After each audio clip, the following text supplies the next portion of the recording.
we're drowning in information, but we're thirsting for knowledge. They really don't want an intelligent populace. I don't believe that. Yeah. Just the building blocks of learning. We should teach people how to learn. Plain and simple. People who really excel, like the people who really shine, are not really welcome in society right now, it seems to be. We need our individualism. And we need to be able to feel good right in the face of people who vehemently disagree with that. And we need to stand up for their right to vehemently disagree with that. You know, the whole point of all of that is to drown people with information, confuse people, short attention span, perverse minds, take away the innocence of the children. That's what all of that is really about at the end of the day.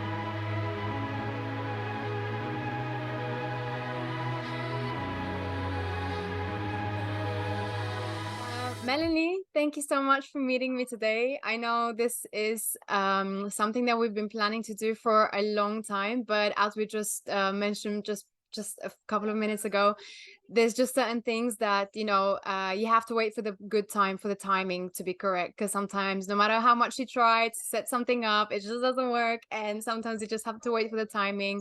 And I feel like this is happening at a really good time. And today we're actually filming on the Lionsgate, which is a super potent day, and I've been hearing a lot of astrologists talking about Lionsgate and how powerful it is. I don't know anything about that. Do you know? Oh my God, it's like everywhere. The whole astrology, spiritual community, everyone is talking about it.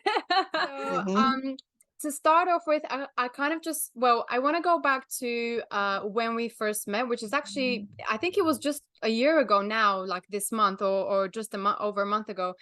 And it was really interesting because you were teaching the Think and Grow Rich kind of books. I remember a couple of weeks before, there were a few people that were speaking about this book, Think and Grow Rich by Napoleon Hill. It's a really well-known book. A lot of people know about it.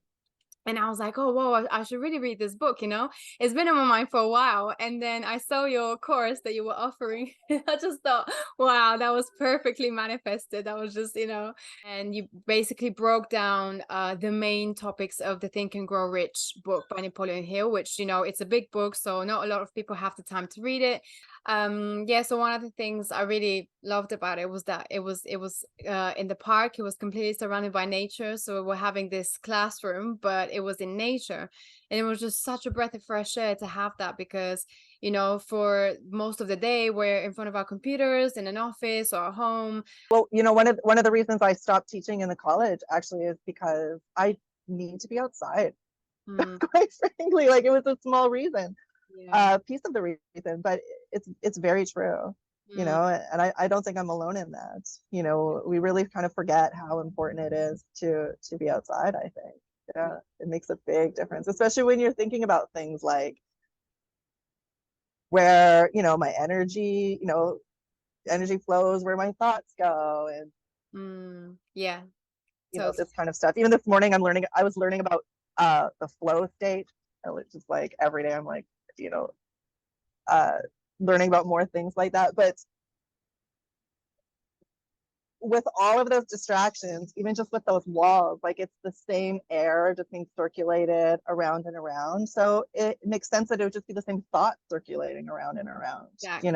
Yeah, totally. Yeah. And I noticed that when I'm working in an office, there are some days that I just go in and I just feel like, oh my God, it like my head literally starts hurting. It's like I can feel people's energies and thoughts, and it gets too much. I feel like for sensitive people especially, it's really it can be really kind of detrimental, because you can't think. You literally, like, your brain just freezes because it's just too much to take in. There's too much energy, too much going on. And so not enough nature. It's like it's not allowing this energy to kind of filter through you and kind of just release that. So it gets stuck in our energy field, and it's just horrible. It feels, it feels really, really horrible. Yeah, I agree. Yeah. That's why, I lived out for years now. I've been, a 5 a.m. wake up kind of person, which I certainly was not in the past. But I think a lot of that is those are the golden moments where there's just everyone's asleep and you have all the energy to yourself, like the whole vibe. You can just like set the tone for the whole day, for the whole town if you want to, you know. But when it's hustle bustle and there's people everywhere and you're indoors, this is really where it's like this constructed reality is easily manipulated, you know. Totally. Yeah, it just feels the group think too crowded to think. And I think that's where like the, you know, the loss of individualism is coming, you know, in a small part because everyone who's inside the same building, they all kind of start to think the same thoughts, right? And that really can have an engine behind it. Yeah, definitely. And I really hope, and I'm pretty sure that that's going to happen, but I really hope that people start to become more aware of these things and how, like, on an energetic level, how, you know, our thoughts are kind of, you know, kind of around us, and we're blending in with other people's thoughts and other people's feelings, and we're feeling everything. So everything is like a big mix. Because I've noticed a lot of the time people who are not really aware of this stuff, they'll just start to act based on what they're feeling, you know, from the feelings and the people around them. But actually it's not from their own, it's not their own feelings that they're feeling. It's somebody it's a reaction. Exactly. So it's they're reacting to someone else's feeling, and then it just gets so confusing. It's like this big, like, just jumble of just confusion that you can't really dismantle because you don't really know what's going on. So sure seems to be a vibe of people sort of this idea that everyone's responsible for how everyone else feels. You know, like you need to really consider how you're making so and so feel. Well, I don't agree with all of that. Like perhaps like so and so needs to take responsibility for how they choose to feel, right? Like, and now I think people are really, as you say, I think people are cluing into that, right? Yeah. Like the idea that there is no wasted energy. There's misused energy, but there's no, it has an effect. Everything is cause and effect. Thoughts we think have an effect.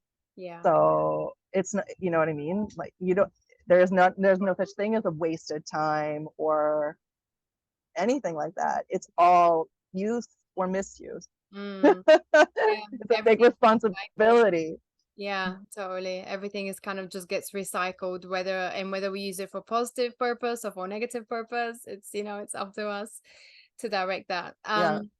But I wanted to kind of go back to your time in when you were a teacher at school, because that's obviously been a big part of your life.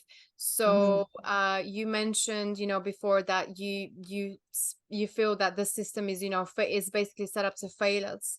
So tell me a little bit more about what you mean by that and kind of why you're saying that. Where did that come from? The education system, I always, even as a child, I couldn't identify what was wrong with it, but I knew, you know what I mean? I knew something was really, really off, you know, like school should feel like such a wonderful place to go. Like learning, it's like going for you know, a wonderful meal, like you know, and learning is and children, and I guess adults too, if they were given the opportunity, cherish, you know, the idea to go and learn, right? But right, almost from the beginning, there's this energy of making it negative. You know what I mean? And it's kind of like coming from the top down, like not really nurturing that at all. Like when my kids were little, I would say to their teachers, like, I don't care if they learn anything. I just want to make sure they're excited to come here every day, because that's more important to establish that in those early years than anything else. So that's number one, I guess, is I really saw that, I felt that as a child. And then, and then as a teacher, well, even in school, like I've always been one of these people that's sort of like, I don't guess there's the label of like a conspiracy mind, or, you know, whatever you want to call that, even though that's a term that's invented by whatever, blah, blah, blah. So I kind of researched and kind of got to learn about how in the 80s, they established this Department of Education in the US, and kind of the underbelly of what that really was. And it always struck me as curious how there was only like one or two textbook publishing houses in all of, like all of our information is coming from this exact same place, like this kind of stuff. And then just seeing like the social changes, like seeing how they started to let parents make, in my opinion, too many opinions about not really asking them about curriculum, but asking them about things like, oh, do you think we should just allow computers in the classroom, without giving it any real thought about the learning process? How's that going to affect long-term memory? You know what I mean? Like nobody's really thinking about any of these kinds of things. Like no one's really got their hand on like best practices, even though there's endless meetings about best practices. But nobody's really doing anything. Do you know what I mean? And it's just, I don't know, lots of different things. And I just knew this is wrong. In university, I got kicked out of classes sometimes just for questioning my professors, and because I studied business, I learned like the real dirty details about the big, alphabet companies, the International Monetary Fund, the World Economic Forum. I learned about all of that. And I'm trying to tell people about that. And nobody, everyone is a product of their own indoctrination system. And it's plain as day that they can't hear me. Do you know what I mean? Or there's other examples of this kind of thing. And I thought, no way. Yeah. And then when I got into the classroom, it kind of occurred to me that it doesn't even really matter what you teach. When people learn something, that's the best way to break that static or that cognitive dissonance or whatever, because it builds you from the inside out. And it doesn't even matter if you're learning about crocheting or complex quantum physics. It just builds you, you know what I mean? And that's there, and that's it. And then so the nonsense can't really get in, you know what I mean? Because you have this protection now. Yeah, sorry, I don't know if I answered your question at all. No, you did perfectly. And that's exactly kind of the feeling that I've had as well.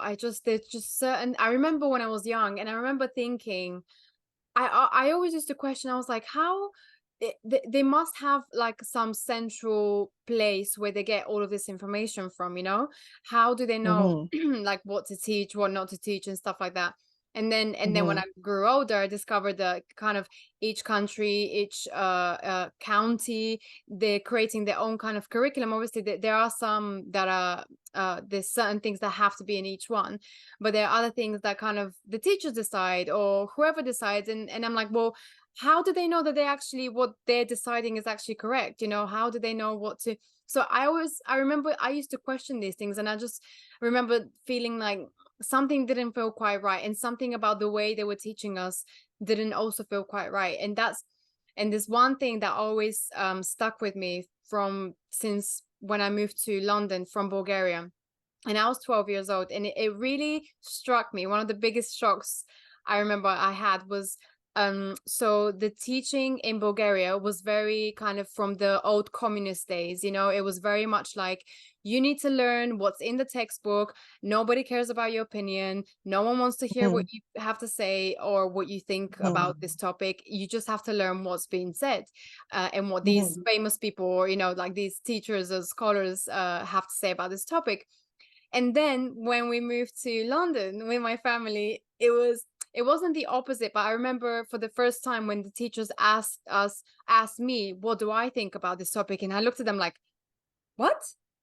Why are you asking me? Like, how would I know? And then it started slowly occurred to me like how different it is, the teaching in this country to that country. Yeah, I agree with that 100%. And, I would go so far to say, like, I don't even know if it's about excelling at one thing or not worrying so much about another thing, but I just think it should be maybe about just the building blocks of learning. We should teach people how to learn, plain and simple. So I go back because when I was teaching the business studies and that kind of stuff, the curriculum, a lot of the stuff I taught wasn't really in the curriculum. I kind of just like snuck it in there. But what I really taught my students was how to learn, right? So when you say you moved to another country and all of a sudden your teacher is asking you what you think about something, well, now they're helping you to employ critical thinking skills, right? Where, you come from maybe a communistic place, they're not going to want you to do that at all. It's all about just like creating a worker bee, plain and simple. Worker bees, don't question things. They don't have opinions about things, right?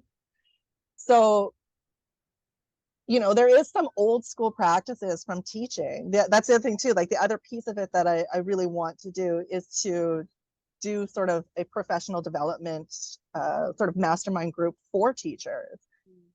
This is something that I really loved doing. And I taught at a college where we had a really, really great staff. We had an amazing team.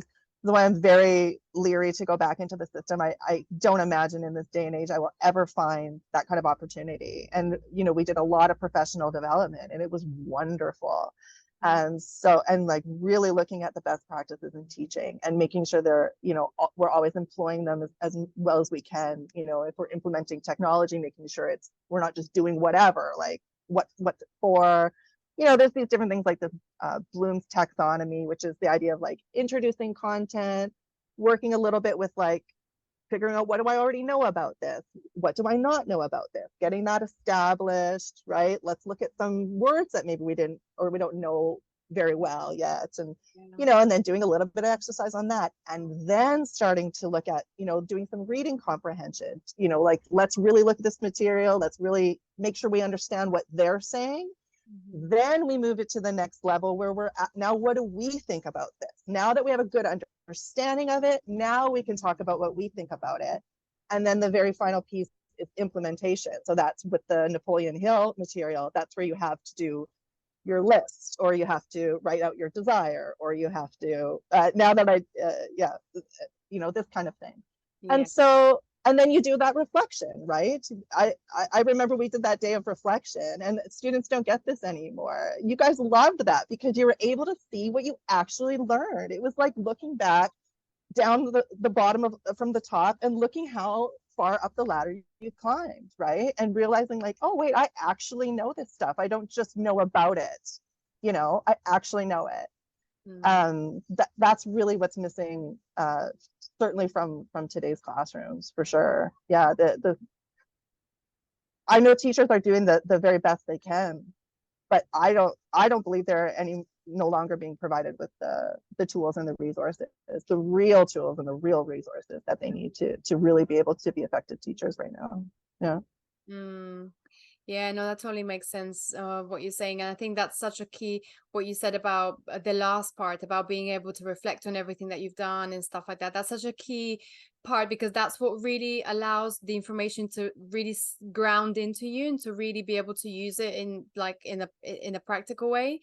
And I feel like with schools nowadays, or at least when I was at school, it was very much like, okay, learn this, okay, move on next, learn this, okay, next. And by the end, you don't remember anything of what you've learned, because it's like, I haven't been able to apply it to anything, so yeah. And as I said before, like it's not even that important to know whatever they're teaching, but it's the ability to know. It's the ability to employ our long-term memory and to that kind of thing, and then later to be able to have a recall. And again, it's not any individual's fault or whatever, but it's my opinion that it's like this by design. And they really don't want an intelligent populace. I don't believe that. Yeah, I strongly believe that's true. I really we're basically, I mean, a lot of people say it now, we go to school to become good slaves. That's what they teach us, how to, from listening to your teacher, from, learning not to question things when you're being told, from learning to, do this or that. And it's kind of, you're basically learning how to become a robot to answer yes or no. And one of the courses I'm doing, so I'm doing the Think and Grow Rich again. It's expanded now. I've like really filled out those chapters, especially like the really good ones. And but the other one I'm doing a couple, but one other is the novel 1984, and really breaking that down and looking at it in comparison with what's going on now. That's the one I've actually been working on the longest and the most, and I have the most prepared for it. It's a pretty big endeavor, but this idea of creating this world of people of quiet optimism. This is a big theme in that book. You can't have an opinion anymore. You can't get really excited. You can't get really sad. It really freaks people out. Everybody has just this sort of, and I really feel like that's really being fostered in the school system. It's this sort of fake awake popularity contest, and the one who is, sort of just that look of quiet optimism, right? Like, oh, that's the one who's gonna do well because there's nothing threatening there, like that kind of thing. Ooh. I don't know, but for me, I say, I learned this the hard way. A friend to all is a friend to none. We need our individualism, and we need to be able to feel good right in the face of people who vehemently disagree with us, and we need to stand up for their right to vehemently disagree with us. This is absolutely something that is lacking in the school system, and as I said before, by design. Mm-hmm. But anytime I think anyone takes on the endeavor of learning, right, that idea, like the self-love a person needs to have to go on an embarkment of learning. I know a lot of people who are going to school and they're kind of embarrassed about it. They're like, yeah, you know what I mean? Because it's like, you should be out there and get a job, and it's a little bit of a self-deprecating adventure sometimes, especially if you get into you have to be a little bit vulnerable to be able to learn. You have to open up your, and now also in society too, like everyone's supposed to be an expert in everything for some reason. I know, it's just so easy to go on Google. Oh, I know everything about this topic now. Yeah. yeah, no, and like I said before, like, no, you might know about something, but that's very different than knowing something, or you know what I mean. And kind of mastering it. Yeah. Oh my God. Wow. That sounds really exciting about the 1984, because I remember watching the movie, and I don't remember all of it, but I just remember some of the key points in it, and it was very scary because of just how close it is to what's happening in our reality right now. So that would be really interesting. So when is that starting, that course on 1984? Well, I want to start them very soon. I think what I've decided to do, as I said before, because I didn't want to just have it be a one-way conversation. I don't want to just put this material out and let people consume it. You know what I mean? That's not teaching. That's not education.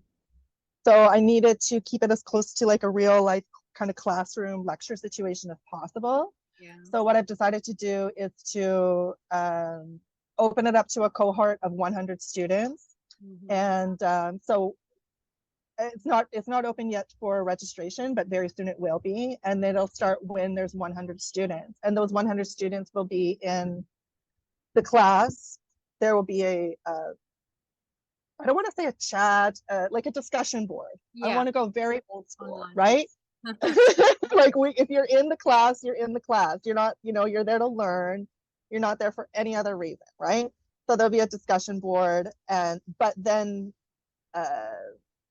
all of the material that we're going to go through, it's going to be a lot, and there will be a lot of seeds, right? We'll just be looking at a lot of seeds. Yeah. Filter that into its own sort of mastermind. That I would love to make into a group that's, and I need some tech help with that, but I want to make it into a group where people really can contribute their own research, almost like a real encyclopedia, a real Wikipedia, not just, what we're being presented with, like a reference point, like a knowledge base, for all of this stuff, a sort of mastermind in, another sort of mastermind group.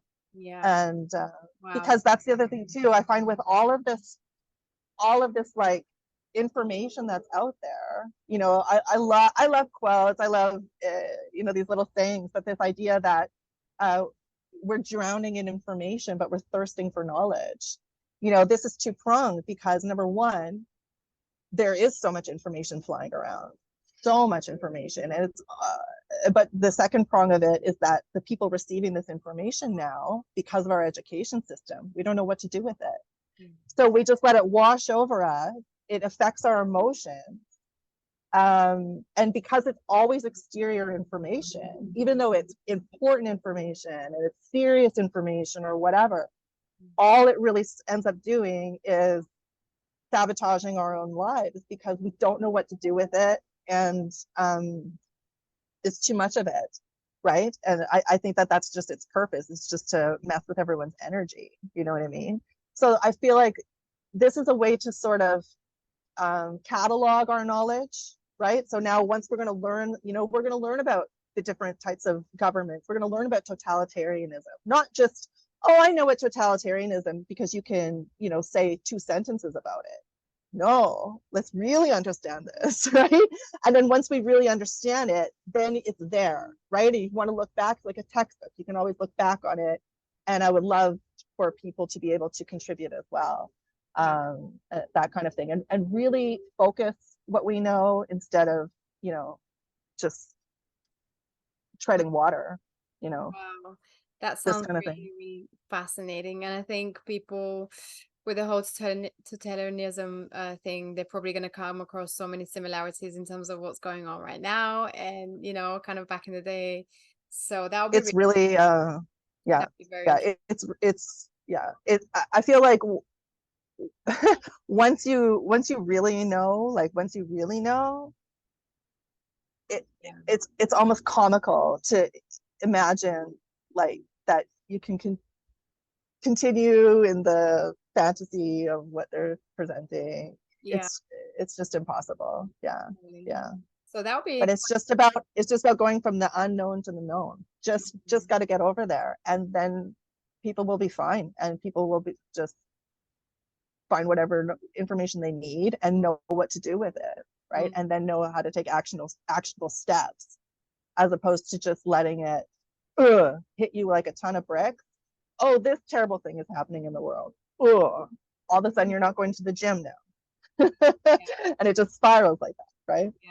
Exactly. And that's the thing. I think there's just so many patterns that keep repeating themselves, and that's what a lot of us fail to do, is kind of just zoom out and look at the bigger picture, and how there are all these patterns that are just coming up again and again and again. And because we're not acknowledging the past, we don't really know, as in, yes, we know some of our history, but I feel like we don't know all of the history, and the history that we've been taught is from a certain perspective, shall we say. So it's a major a major theme in in 1984, is who controls the past controls the future.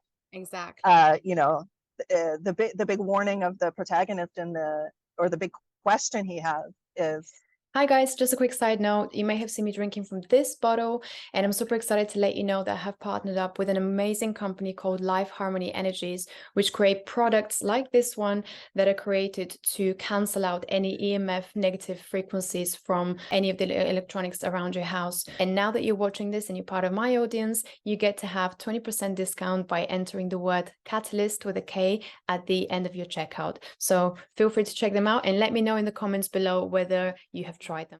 Who is this message for? He's trying to make a message for the future, but everyone's just being erased, and the past or the present is being altered in real time. So he's like, how can I even make a message for somebody? How? It's not even possible, because they're controlling time and space, right? Like, they control it and manipulate it. And I don't know, like I said, I'm glad.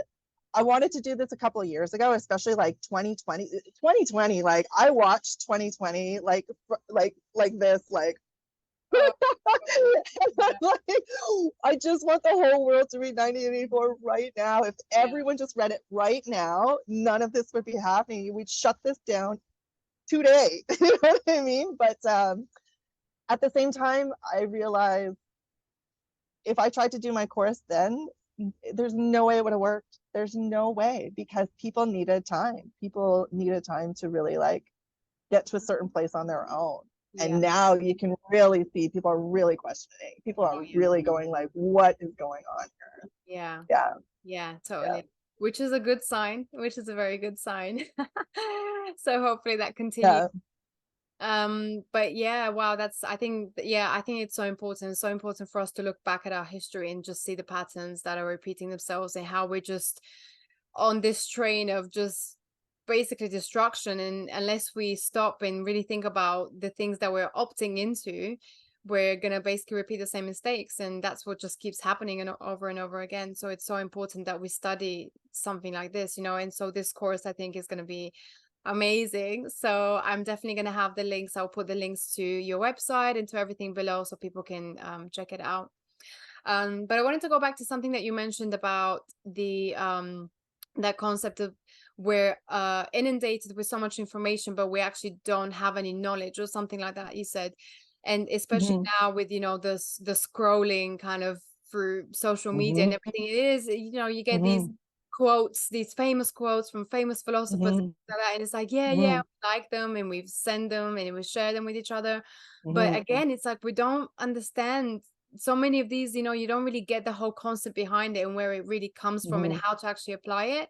So I do feel like, although yes, this sharing of information could be super great in terms of you get access to so many things, in a way it's also detrimental, because we don't really go into the depth of these things to really understand what they're actually trying to say.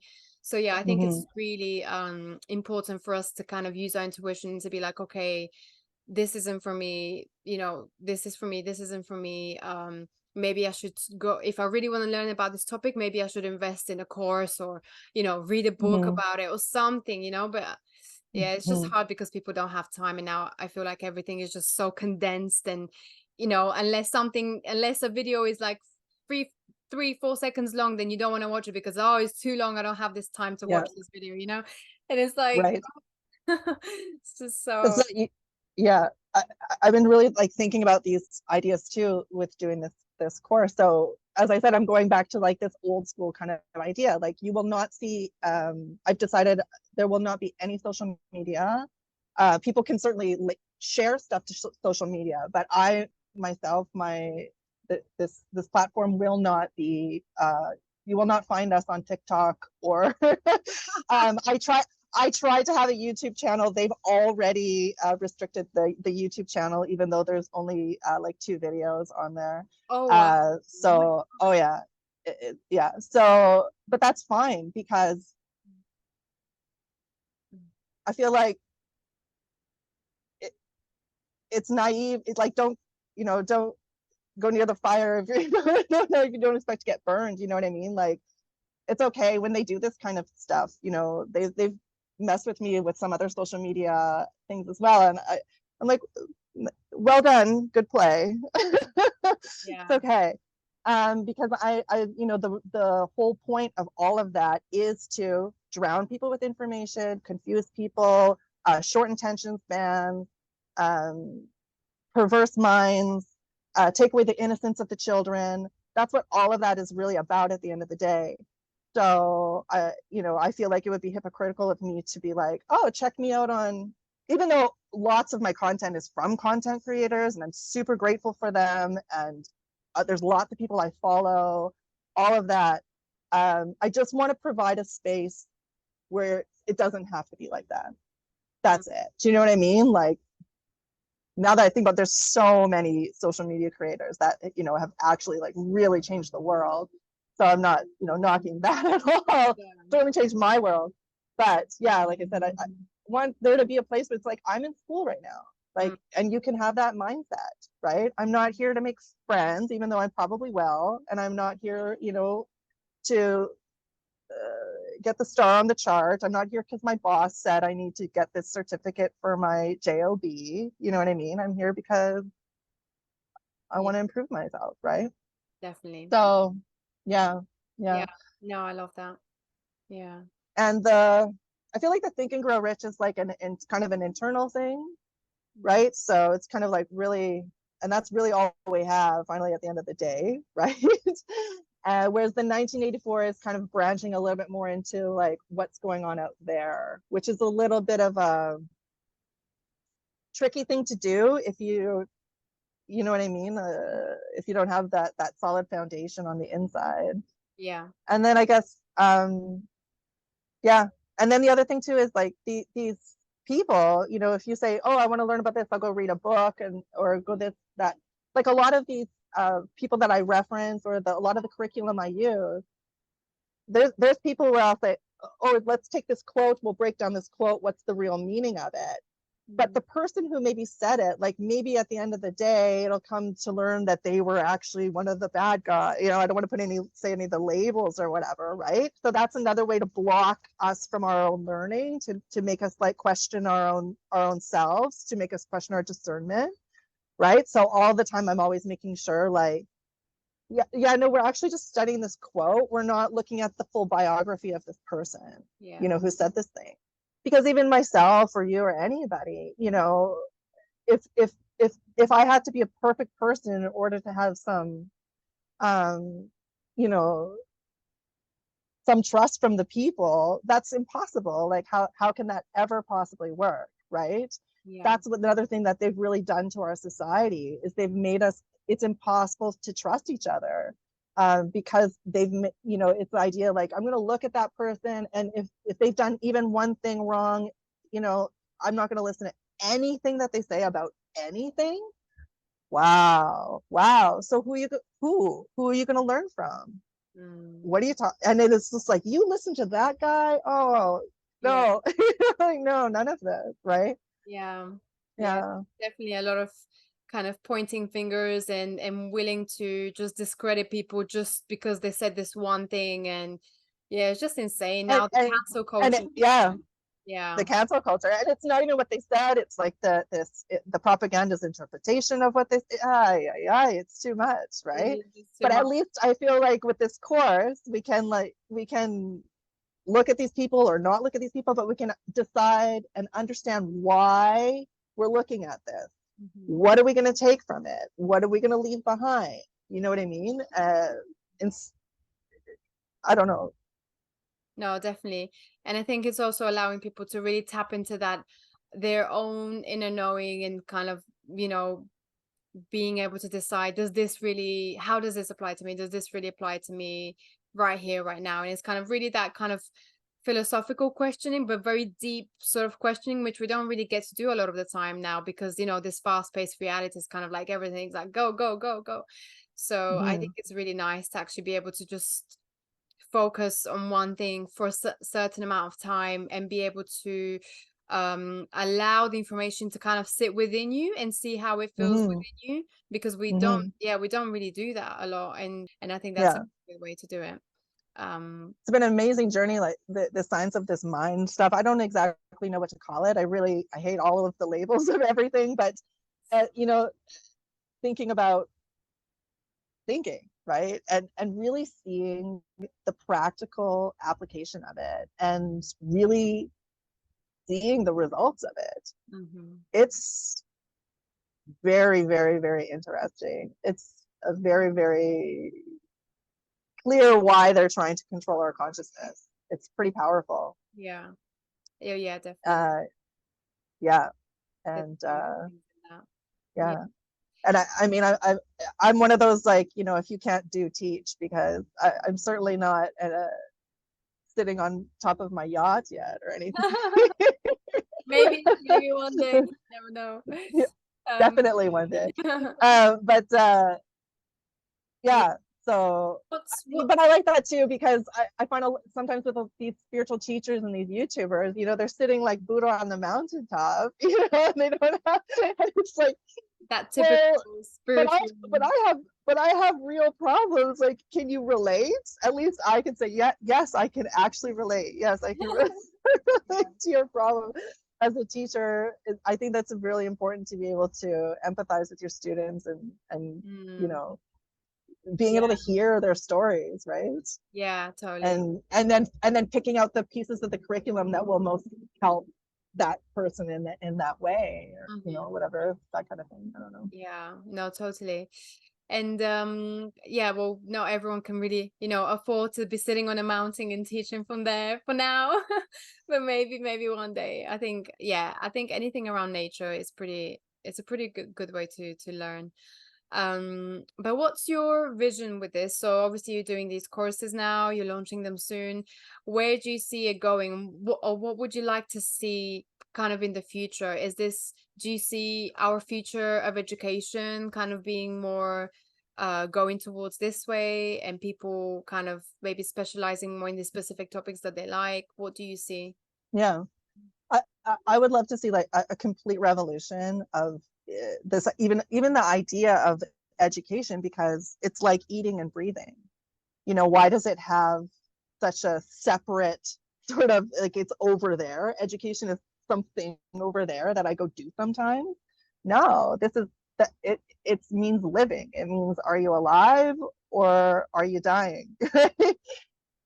So kind of bringing it back to that. And then I think really it's the idea of making it vocational, in that, you know, if there's people growing up, you know, I'm in Canada, if there's people growing up out in the farm in a rural community, well, education for them, yeah, we'll have the basics of, you know, reading and writing or whatever, but they're going to have maybe an agricultural education, or an education more based around the practices of their family, you know, and really you can still learn, you know, the reading, the writing, the critical thinking, discernment, all of these. That's all you really need to learn. That's all you really need to know. And you learn those in any sort of arena. You know what I mean? So if you want to be a car mechanic, you can still learn about philosophy, or I don't even want to say about philosophy. You can learn how to use your mind as a philosopher would. Yeah. As you're learning how to be a car mechanic. It's possible, you know. I would love to see it like that, have it just be completely immersed in life, right? So teaching people how to learn, and then that one step further, how to teach. So the baker can take in an apprentice and really know how to teach them. Like, another big problem I see in the world right now is management. People do not know how to manage other people at all. Yeah. There was, I felt like there was a push towards that. Like, there was a lot of people sort of really learning about effective leadership styles, and actually understanding that happy employees make for a more productive company. And there was like a real kind of like push in that direction. And then it's just done a 180 completely. So I would like to turn that back around again, so that people have the tools, have the education, have the know-how, the personal development, so that they can then branch out into the professional development and, you know, really excel in the workplace and lead the new ones coming up.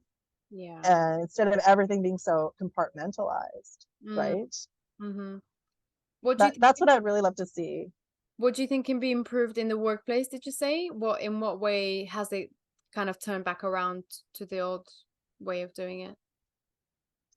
I think it's because everything is, people are, I think, going back to that quiet optimism, that sort of communistic sort of idea, where the people who really excel, like the people who really shine, are not really welcome in society right now. It seems to be like I'm encountering a lot of people that are having a really hard time sort of like going, you know, having their own sort of ideas, their own sort of opinions, especially in a corporate environment. Yeah. It's not okay. And also I'm really noticing a real breakdown of this idea of professionalism. I used to be able to go into my job, even if, you know, I'm working a job that's sort of a, you know, a minimum wage type of job. I could go into my job, I say hello, I do my job well, I have a wonderful time working with my colleagues, and then I leave at the end of the day. Well, now it's not like that. You know, everyone has to agree about everything, and everyone is constantly talking about all of its things that you're not actually supposed to be talking about in the workplace, like politics and religion and all of that stuff, right? And it's having a huge impact on jobs. The quality of work it seems irrelevant, and you can see that as a customer out in the world. You know, you go out and people are just not doing a very good job, even though they're trying. They don't have the tools, they don't have the leadership, they don't have that basic education anymore to even be able to figure out how to do a good job. So all of that is going on. And yeah, I mean, it looks like a problem, right? Like, but now that we know this material a little bit, we can look at all of this as opportunity. yeah, You know, because finally, you know, as cliche as it is, like the veil is being lifted or whatever. And so now we're like really seeing the underbelly of this thing. Yeah. And I don't, you know, you can't keep a good man down. Like, you're not going to be able to all of these people that have these bright shining stars, they're going to shine, you know, it's going to happen. And that's it, you know. Totally. We need those critical thinkers. We need them to speak up. So yeah, no, I totally agree with that. And yeah, that's exactly what I've noticed is what you said with people who are anyone who's kind of thinking outside of the box, who's questioning things, has been so just shut down and censored and you know, like cancel culture. Worse. Yeah, it's like insane. It's like you're not allowed to think differently anymore, you know, and unless you're thinking like everybody else, you're a bad person, or you're, you know, so yeah, that's really, really crazy. And I think in the last years we've seen that a lot. I see the irony for me, I find it in the freedom movement, because there's all these people in the freedom movement that are fighting for freedom, but if you say something they don't agree with, I thought, wait a minute, what? So what? Whose freedoms are you fighting for exactly? You know, I you know, if we're gonna fight for some freedom, you got to fight for that guy's right to be a complete jerk. You know, that's what it. You know, and that comes from the idea of having self-love, right? So, and again, that goes back to the workplace, that goes back to education. If that cup isn't even a little bit full, you can't be an effective employee, you can't learn, certainly can't teach. The whole thing is broken down like that. So yeah, like I used to say to my students in college, they would come in, you know, on the first few days of classes, I would say, please don't worry about anything that's going on in this classroom. Just come here. Just make sure you come here. If I give you homework in the first couple of weeks and you don't do it, don't come to class because you didn't do your homework. If you go out partying and you've been drinking for 2 days, don't come to class because you have not come to class because you have a hangover. Just get here, because we have to establish those routines. Like, we're so out of joint, we're so messed up. We need to ease our way back into the good space, right? So just in the first couple of weeks, just come to class. Don't be so hard on yourself. You're putting yourself in a completely different situation than you've been in a long time, and you're putting yourself in a completely different situation than society wants you to be in. They do not want you to educate yourself. So all of those energies, everything, they're going to be like, why don't you go out? Why don't you do this? Why don't you order some pizza 73 that's going to make you tired? You know, like whatever. All of that's going to happen. And you have to have those like battles, fight your mind a little bit in the beginning and get into the routine of it.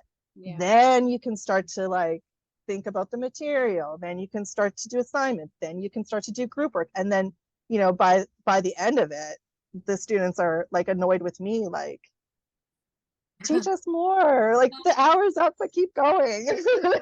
Right?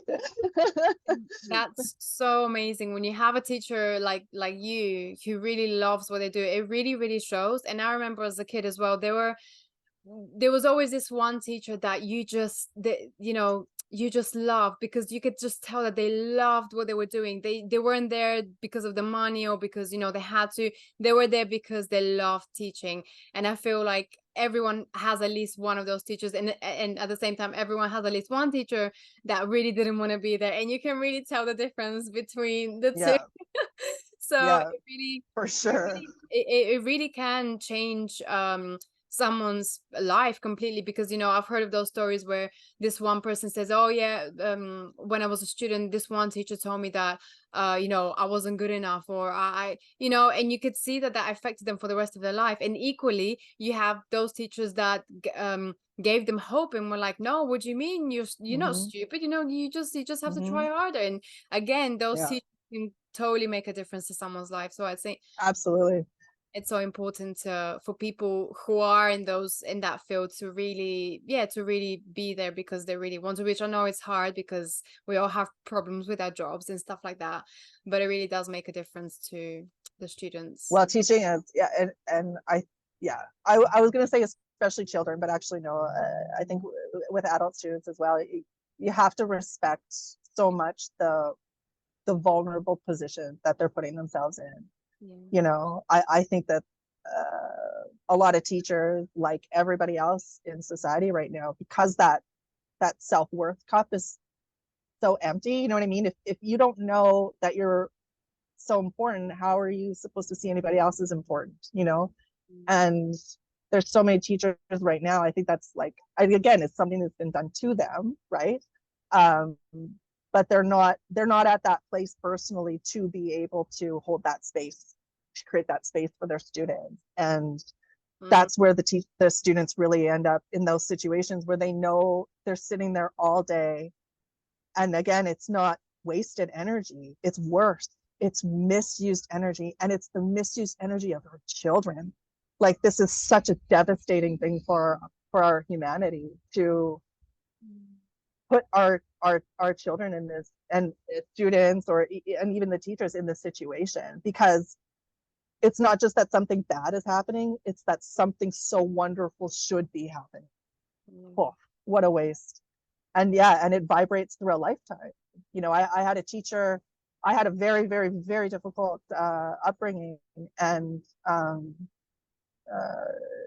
school should have been a place of refuge for me. I love learning. Like, I learn every day. It's like, what are you doing? But I was really like getting into writing, and I was young. I was in elementary school, and I had wrote something about, in my mind's eye, I had included that in my writing. And I remember I handed it in, and I was like nervous to hand it in even. And I was like so excited, and I was waiting. And a couple of days later, I got it back, and there was like a big red thing on it and a circle. And there is no such thing as a mind's eye. Like, it's just really, you know, like an insulting thing. And like, for years and years and years and years, I carried that with me for sure. And I mean, and I know of other people that have had much worse experiences, of course, but wow. I mean, if that's because down, I don't know what does. Yeah. But it's because I was in that super vulnerable stage, right? Like, the teachers need to respect that more. They need to really understand that you're not talking to your girlfriend down, you know what I mean? Like, that you have something really, really, really valuable in your hand there. You could crush it, or you can nurture it to the point where you can turn that person into a superhero. It's up to you, right? But no, everything now is just blah. Everything's whatever.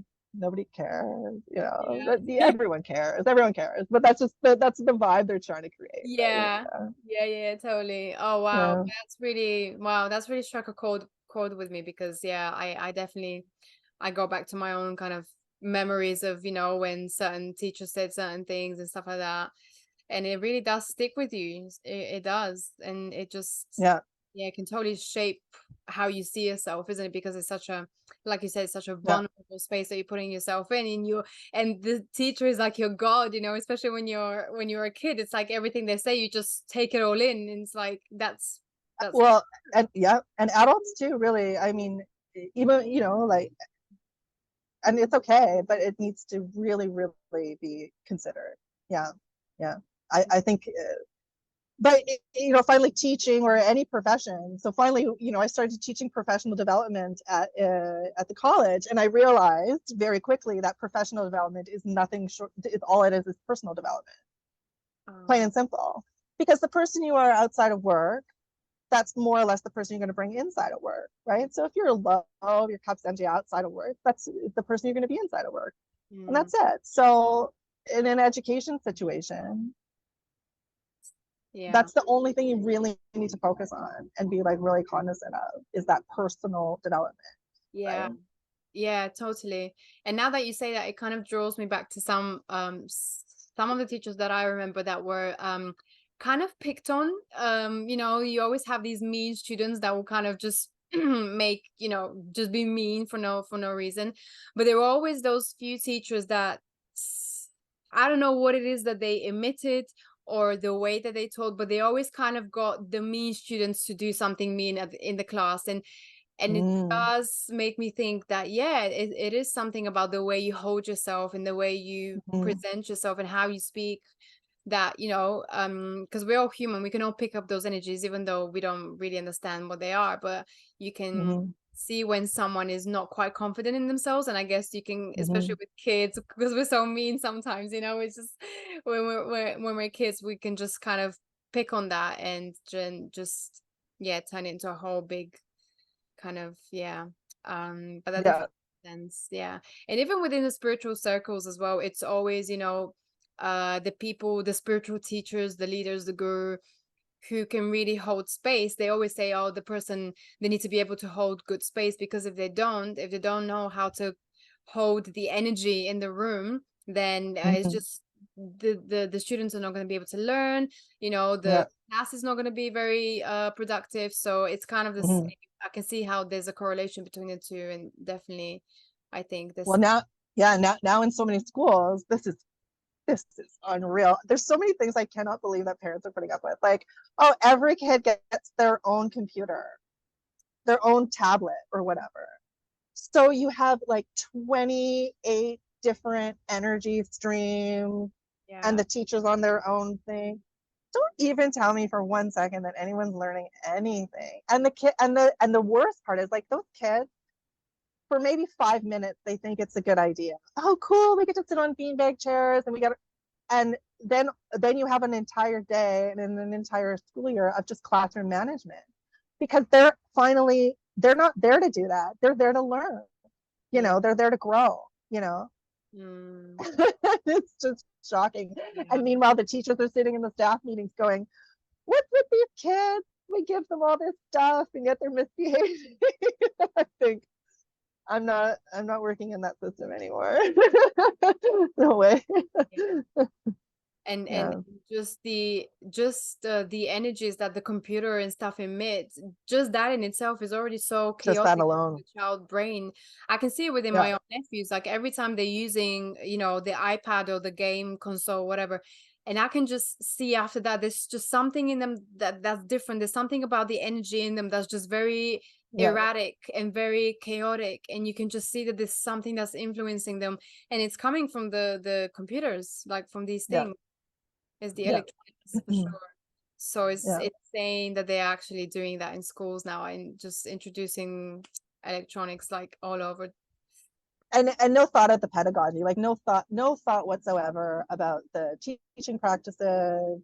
Nothing. Like, and they're sitting and have staff meeting about it, and not, in my opinion, not any real conversation. Because if they were to have a real conversation about it, they would realize that what they're doing is the wrong thing, and they would have to change their direction. But nobody wants to do that.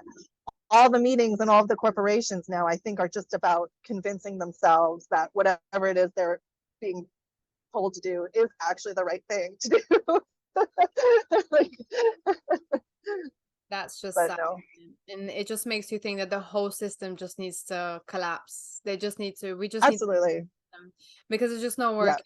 And it hasn't been working for a long time, and they're still trying to like add these things and change this. It's like, no. With the education system, I feel like, and I feel like maybe this can be mirrored or done in other areas as well. I've taken such a I've been in it for so long and been studying it for so long and from all different angles.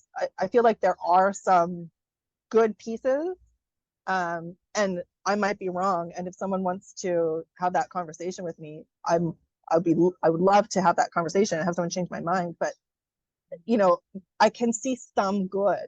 Some of these people from the early 1900s that shaped modern education, as I mentioned before, like something like Bloom's taxonomy, which is like a process of introducing new information so that the student can actually know that at the end, right? It's a practical process.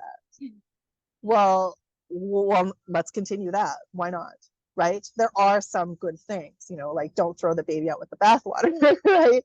Yeah. And you can kind of do an audit of almost like the entire system and kind of do that same kind of thing. Well, this is actually working. This looks good. You know what I mean? So it's not a full amputation, it's more of like a surgery. Yeah. I feel like that's really, really possible. But the only thing that needs to change immediately is this idea. I think we think that the people who have money are in charge, and that is true. But what they have more so than money is the information. And so we need to have this whole air of secrecy. This is like what destroys families. This is what destroys companies. This is what destroys now the world, is these people have this information. Don't tell that one. Don't tell that one. Then this one feels this way. Then this one is like this. And it's happening on the microcosm in the family, and it's happening on the macrocosm across the world, and certainly within these governments or whatever you want to call them. This kind of thing is going on. So what does education do?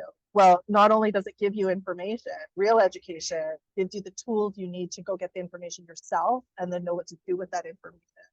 Yeah. And wow, if we can build an education system that could do that for people, then that's it, because the pen is mightier than the sword, right? You don't get to hold the information. You don't get to keep the secrets. You don't get to know any of this stuff anymore, And if we can get in a position where we can kind of do a full audit, let's see all the books, all the government, let's go.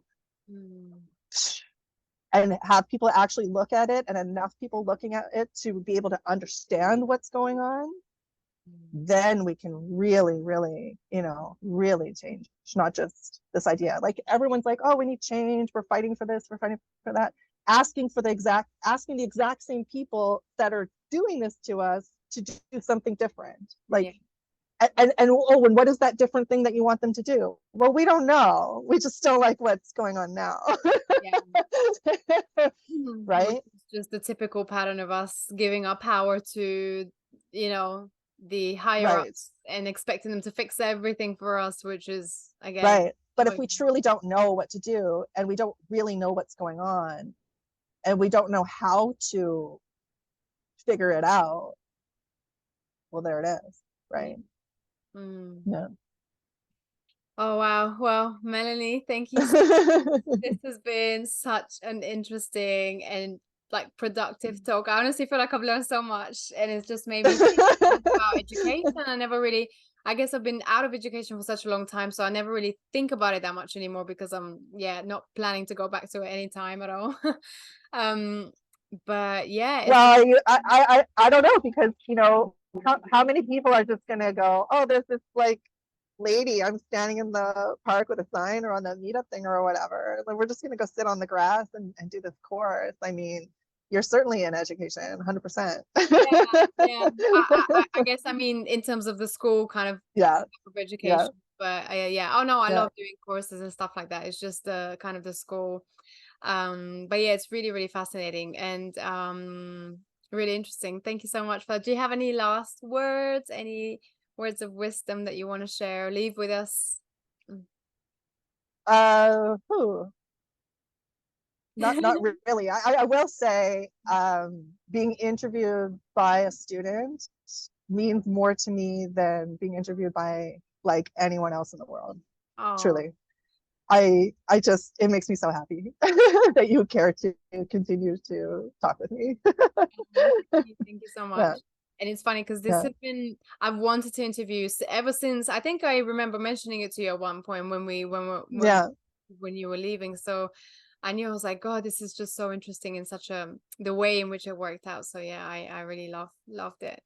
And Excellent. thank you so much. How can people find you? So if they want to sign up to any of the courses, Think and Grow Rich or the 1984 course, where can they find you? So they're all going to be on the website, which is called beinmybubble.com. I love it. So I'll just tell you the reason why I chose this Be in My Bubble. This is back from 2020, as I'm going like this, watching everything. The propaganda was here in North America was using this terminology, find your bubble. You have to just be with your bubble, the bubble, this bubble. And I thought, it's this divide and conquer. Like, it's just so plain as day obvious to me, this is divide and conquer. So I just thought I'm gonna take this because what happens all the time, I find what happens. I don't know if you feel this way with the cohort of students. I mean, that was coming and going, but I find with my cohort, they're all strangers at the beginning of the course, and by the end, there is some connection between those students. They carry it with them forever. And I say to my students too, you're going to go out there in the world and you're all going to go in your different directions or whatever, but you're going to, if you ever see them, in a small town, if you ever see them in the street or whatever, you guys are going to have that knowing, you're going to have that thing, you're going to have that, we have this thing and nobody else does or whatever. So to me, that was like, that's like the bubble, so once people start to do these courses, that's the thing, when you finish a course, now you have some common knowledge with these other people, and maybe you're all completely different in your own bubbles in some other way, but you have this place, this, where that they all know, or thinking about, or can talk about this thing, whatever it is, whatever that course topic was. So you're in your own little bubble there. And I just feel like to expand it, to grow it as much as possible, because then they can't divide us. If we all at least have something in common, whatever it is, we can always go to that, and they can't pull us apart, because we'll be like, well, no, I disagree with them about that thing, but we have this thing on it. This, we're here on the same page with this, whatever it is, right? Anyways, so beinmybubble.com is the website I made, and I love it. That's where the courses are. Yeah. Oh, amazing. Thank you so much. And yeah, I'll also I'll post the link of it below so people can find it. And yeah, thank you so much, Melanie. And until the next time. Okay, thanks, Jessie.